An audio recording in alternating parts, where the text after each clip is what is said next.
और आपको बता दें कि लगातार धर्मांतरण आरोपी जलालुद्दीन उर्फ छांगुर का लेकर खुलासे हो रहे हैं और अब मुसलमानों ने विरोध करना शुरू कर दिया है। ऑल इंडिया मुस्लिम जमात के राष्ट्रीय अध्यक्ष मौलाना शहाबुद्दीन रिजवी बरेलवी ने कहा कि जलालुद्दीन का काम है गैर इस्लामिक। मौलाना ने कहा कि जलालुद्दीन ने जबरन धर्मांतरण करवाकर इस्लाम को बदनाम किया है, मुस्लिमों को इसका बहिष्कार करना चाहिए। आपको सुनवाते हैं क्या कुछ कहा। झंगूर बाबा के ताल्लुक से ये जानकारी मिली कि वो लालच दे करके इस्लाम कबूल कराते थे। उनके पास एक कुछ नौजवान तबका था जिसके ज़रिए वो दबाव डलवाते थे। तो ये तमाम तरीक़े इस्लामी उसूलों के ख़िलाफ़ हैं। इस्लाम इन तमाम चीज़ों को कबूल नहीं करता, इजाज़त नहीं देता। इस्लाम की नज़र में वो मुजरिम हैं, गुनहगार हैं। और इस फतवे को जारी करके हमने स्पष्ट बता दिया और तमाम लोगों से ये अपील की है कि झंगूर बाबा जैसे लोगों से दूरी बनाएं, उनसे कोई संबंध न रखें। उनकी वजह से चंद मुसलमान लोगों को तकलीफ़ें पहुंची।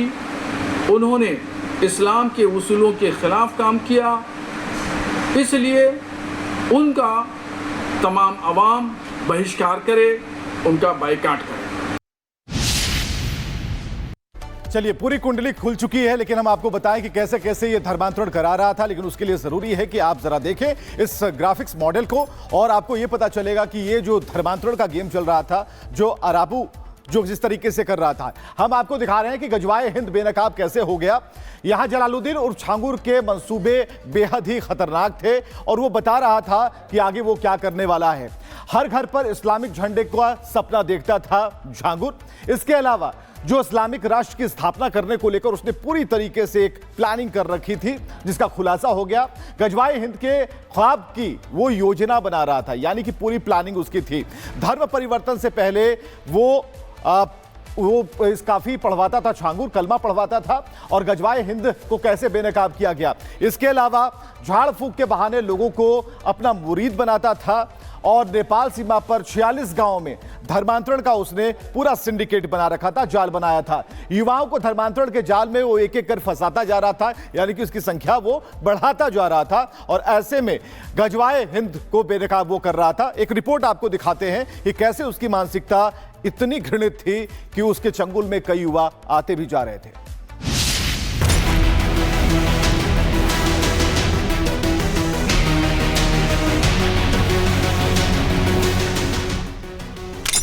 छांगुर के अधर्म लोक को लेकर हर रोज नया चौंकाने वाला खुलासा हो रहा है। छांगुर के कुंडली खंगाल रहे जांच एजेंसियों के मुताबिक छांगुर के धर्मांतरण गिरोह का तार यूपी से लेकर अरब देशों तक फैला है और अब इसी कड़ी में खुलासा हुआ है कि छांगुर का धर्मांतरण गैंग सिर्फ यूपी नहीं, उत्तराखंड में भी एक्टिव है। धर्मांतरण गैंग पर बहुत बड़ा खुलासा है ये। उत्तराखंड से जुड़ा धर्मांतरण गैंग का तार, शिकंजे में आया छांगुर का वफादार, छांगुर के प्यादे ने उगले कई अहम राज। सूत्रों से मिली जानकारी के मुताबिक यूपी एटीएस को इस बात के पुख्ता सबूत मिले हैं कि इस मामले में एटीएस ने उत्तराखंड से जिन 2 लोगों को हिरासत में लिया है, उनमें से एक छांगुर का करीबी अब्दुल रहमान है और दूसरा मरियम, जिसे एटीएस की टीम ने शंकरपुर और डोईवाला इलाके से गिरफ्तार किया है।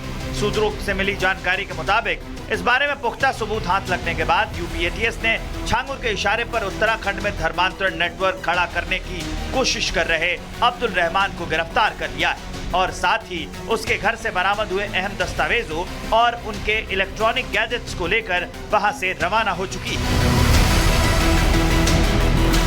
जो अभी तक इनपुट विभिन्न एजेंसियों द्वारा शेयर किए गए हैं, उस पर हमारी एजेंसीज भी अलर्ट है और जो उत्तराखंड में सख्त धर्मांतरण कानून है, अगर उसके बाद कोई इस तरह का कृत्य पाया जाता है या कोई भी ऐसा व्यक्ति जो यहाँ से कनेक्टेड है और इस पूरे इलीगल फंडिंग या धर्मांतरण में कहीं से लिप्त है, तो डेफिनेटली यहाँ की पुलिस भी सतर्क संज्ञान लेकर इसमें कार्रवाई करेगी।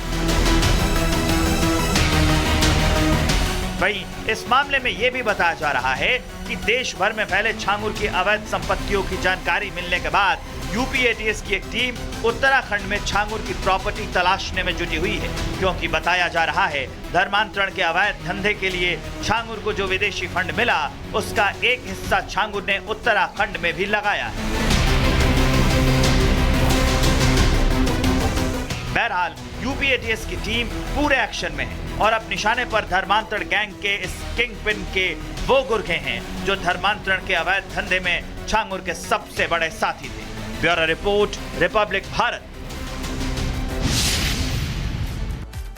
तो छांगुर मंडली की लगातार कुंडली अब खुलती जा रही है। अकूत संपत्ति को लेकर लगातार बड़े चौंकाने वाले खुलासे हो रहे हैं और आपको बता दें कि अलग अलग जगहों पर जहां पर संपत्ति इकट्ठा की थी, कहीं पर प्लॉट लिया है तो कहीं पर मकान बनाया है, कहीं पर दुकान खरीदी है। छांगुर की तिलिस्मी दुनिया के राज अब बाहर आते जा रहे हैं। छांगुर ने धर्मांतरण के अवैध धंधे में कहां कितनी संपत्ति और कैसे दौलत बनाई, कैसे कहां से पैसा आ रहा था, ये भी जानकारी मिली है कि जो नेपाल के पास युवा रहते थे उनको ये टारगेट करता था, ब्रेन वॉश करता था, धर्मांतरण करवाता था, वीडियो बना के उनको भेजता था जहां से फंडिंग आ रही थी। ये रिपोर्ट देखिए।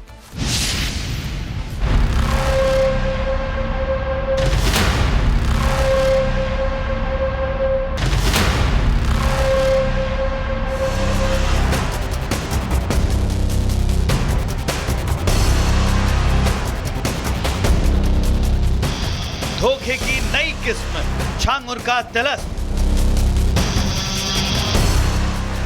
छांगुर का ठिकाना, काले कैश का खजाना। छांगुर का छल, बेनामी संपत्ति का दलदल।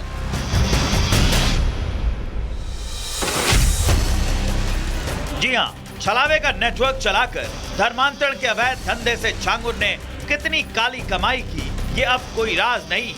धर्मांतरण के इस धंधेबाज ने काली कमाई के लिए उत्तर प्रदेश से लेकर दुनिया के कई देशों में अपना नेटवर्क खड़ा किया। दुबई से लेकर सऊदी अरब तक उसने अपने एजेंट तैनात किए ताकि उसे धर्मांतरण के काले धंधे के लिए विदेशी फंडिंग की खुराक मिलती रहे। लेकिन वक्त बदलते ही मजहब के इस धंधेबाज से पर्दा उठ गया। छांगुर की काली कमाई से जुड़े तमाम बेनाम संपत्तियों का ब्यौरा मिल गया और अब तक मिली जानकारी के मुताबिक छांगुर ने इस अवैध धंधे से कई करोड़ों की संपत्ति इकट्ठा भी की है, जिसमें उसके सहयोगियों के नाम से खरीदी गई वो संपत्तियां भी शामिल हैं, जिसका अब जाकर खुलासा हुआ है। जानकारी के मुताबिक छांगुर ने चांद औलिया मधुपुर में 3 बीघा कृषि भूमि खरीदी, जिसे नवीन बोहरा के नाम से खरीदा गया। इसकी कीमत 65 लाख बताई जाती है। छांगुर ने मौजा सुभाष नगर उतरौला में 9000 स्क्वायर फीट का मकान खरीदा, जिसे नीतू रोहरा के नाम से रजिस्टर रखा गया। इसकी कीमत करीब 64 लाख बताई जाती है। इसके अलावा छांगुर ने ग्राम मधुपुर उतरौला में 5 बीघा कृषि भूमि खरीदी, जिसे नीतू रोहरा के नाम से रजिस्टर कराया, जिसका बाजार मूल्य करीब 1 करोड़ 25 लाख बताया जा रहा है। छांगुर ने लालगंज उतरौला में भी 1250 स्क्वायर फीट का प्लॉट खरीदा, जिसकी कीमत 1 करोड़ 15 लाख रुपए की है। ग्राम मधुपुर में छांगुर की 3 बीघा कृषि भूमि का पता चला है, जिसका खरीदार नवीन रोहरा है। इसकी कीमत 42 लाख बताई जा रही है। इसके अलावा छांगुर ने गांव मधुपुर में 5400 स्क्वायर फीट का एक मकान खरीदा, जिसका बाजार मूल्य लगभग 1 करोड़ 40 लाख रुपए है। जबकि इसके अलावा छांगुर ने बाबा वाजुद्दीन आसवी बुटीक मोहल्ला सुभाष नगर उतरौला में एक दुकान खरीदी, जिसका बाजार मूल्य तकरीबन 1 करोड़ है। धुसवा टैक्सी स्टैंड के पास भी लालगंज रोड पर छांगुर के 2400 स्क्वायर फीट की एक दुकान का पता चला है, जिसका बाजार मूल्य 1.25 करोड़ बताया जा रहा है। इसके अलावा संपत्ति में नवीन